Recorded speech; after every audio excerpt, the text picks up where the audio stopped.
রক্ত দিছিলা? কারে রক্ত দিছো? আমার শরীরে। তোমার শরীরে রক্ত দিছো? তোমার কি হইছে? আমার কয়দিন পর পর রক্ত দেওয়া লাগে শরীরে। তোমার শরীরে রক্ত দেওয়া লাগে, কারণ কি?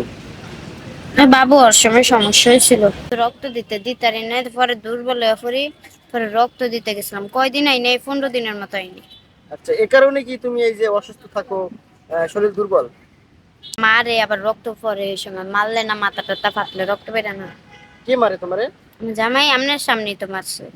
একবার মারছিল, মানে এখনো মারে? একবার বলে মারছে, ইস ইস ইস ইস। কয়বার মারছে? একবার মারছে যে গইন্না শেষ করা যাবে না। মানে এখনো মারে?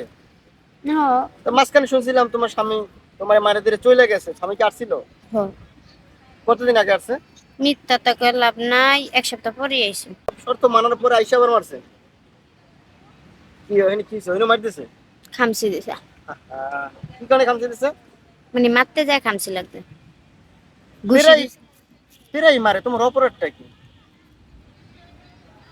যদি ঘরে জামাই যদি পন্নারিরে ভাল লাগে, তাহলে ঘরের মধু জীবনও ভাল লাগবে না। মানে বুঝলাম না, তোমার স্বামী মানে তোমাকে রেখে অন্য কোনো মেয়েকে ভালোবাসে আর কি? আমি এনে চোখে দেখি না, আমার আচরণে মনে হয় এরকম। মানে তোমারে ভালোবাসে না? আমার ভালোবাসলে কি আর আমার আঘাত করতো? আচ্ছা, তুমি যে বললা তোমার স্বামী এই যে অন্য নারীতে আসক্ত, তো কিভাবে বুঝলা? ফুলের মতো যখন ভালোবাসছিলাম, তখন ফুল এমনি এমনি ঝইরা যায় না। আচ্ছা। যখন ফুল আপনি ছিঁড়তে যাবেন, তখনই ফুল ঝরবে। আর যখন মনে করেন ফুলটা ছিঁড়তে যাবেন না, তখন ফুলটা আস্তে আস্তে আস্তে আস্তে এটার ভিতরে শুকাইবো, শুকায় আপনি জইরা করবে। এখন এই যে মানে আপনি যখন বিপদে ছিলেন, তখন আমি আপনার অনেক বেশি যত্ন করে রাখছিলাম, আপনার পড়তে দেয়নি। এখন মনে করেন আমি যখন অবিরক্ত হয়ে আপনাকে একটা কথা বলি, তখন আপনি যে আমার গায়ে হাত তোলেন। তো তো দরকার নাই এই ফুল, জাগা মতন এই ফুল দরকার নাই, ও জায়গায় ইয়ে মানায়। কোনোদিন কি দেখছো যে অন্য নারীর সাথে পরকীয়া করে কিংবা কথা বলে? তার ফোন দিয়ে যদি তে কথা বলে সেটা তো আমি জানি না, কিন্তু আমি নিজের চোখে এখনো দেখিনি। তাহলে স্বামীর প্রতি অবিশ্বাসটা কেন? কিছু কিছু কারণে। একটু যদি আমাদের বলতা যে তুমি কেন স্বামীকে অবিশ্বাস করো?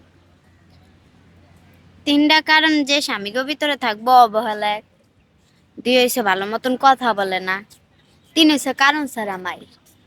তাহলে বুঝে নিতে হবে সে কোনো নারীর প্রতি আসক্ত। সে বুঝাইতে চাচ্ছে না, সে চাচ্ছে আমরা চলে যাইতে, সেই নারীর নিয়ে সংসার করবে। কিন্তু পুরুষ, তোমাকে আমি বিয়ে করছি, আমি তো তোমাকে ছেড়ে যাইতে বিয়ে করি নাই। আমি তোমাকে ভালোবাসতে বিয়ে করছি, আমি তোমার সাথে সংসার করতে বিয়ে করছি।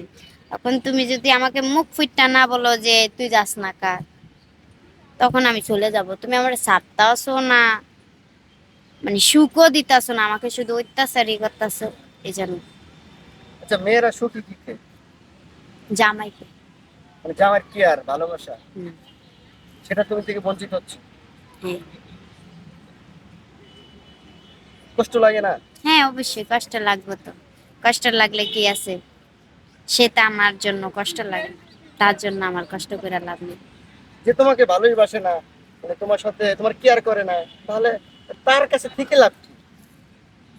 তার কাছে খেতে লাভ কি? আপনি এই কথাটা আমাকে জিজ্ঞাসা করছেন না, এই কথাটার অবশ্যই আমি প্রশ্নের উত্তর দিব। তার কাছে থেকে লাভ এটাই, মানুষে কখনো বলতে পারবো না যে আমি নষ্টামি করি, আমি খারাপ কাজ করি, আমি কেউর সাথে আমাদের দেখছি। আর স্বামীর ঘরে থাকলে একজনের, সে থাকুক না না থাকুক, তার ঘরে থাকলে বলবো যে তার জামাই আছে, সেই কাম করতে পারে না, কেন মানুষ চাইবে আমারে ফাঁসাইতে। মানে তোমার কথায় তোমার স্বামী তোমাকে মারুক কাটুক যাই করুক, কিন্তু তার সাথে থাকবা? কিছু করার নাই, যদি আমার জামাই কখনো এই ভিডিও গুলা দেখে, তখন আমার জামাই যদি একটু মায়া হয়, তাহলে এই স্যার আমার কিছু করার নেই। অনেক ভালোবাসে তারা? হ্যাঁ, অনেক বেশি। সে কি জানে? সে জানো না জানার বান করে।